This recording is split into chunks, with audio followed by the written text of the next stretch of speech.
Na sisi hatuna shida na watu ya Northeastern kwa sababu wanapiga kelele ati wajae mashule hii.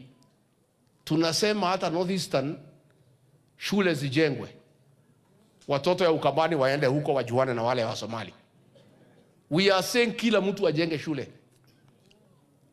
Wale magavana na MPs ya Northeastern kwa jumla tangu devolution ikuje wamepata in excess of 1 trillion pesa ya devolution, equalization fund na ya CDF.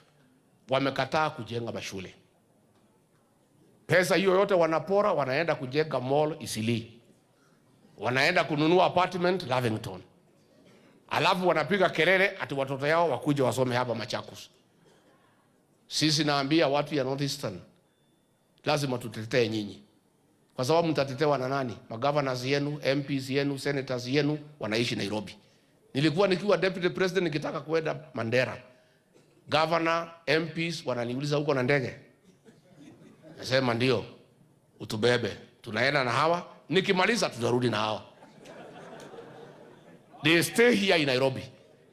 Instead ya pesa ku develop Mandera and Wajir and Garissa, wana develop Eastleigh na South Sea. So watu ya Northeastern, Stephen Kalonzo Musyoka, Eugene Wamalwa, watatetewa na nani? Hawa watu wameshikana na Kasongo. Pesa yote wameiba. Ukiona ile pesa imepelekwa Northeastern, uende huko, hakuna shule, hakuna hospitali, hakuna chochote. Wamechukua pesa, wameenda kujenga South Sea na Eastleigh. Sisi kama viongozi wa Kenya ndio tutatetea watu ya Northeastern. We are calling for a special audit on how funds for devolution, equalization fund and CDF ile imepeanwa Northern Kenya imetumika vipi. Why are they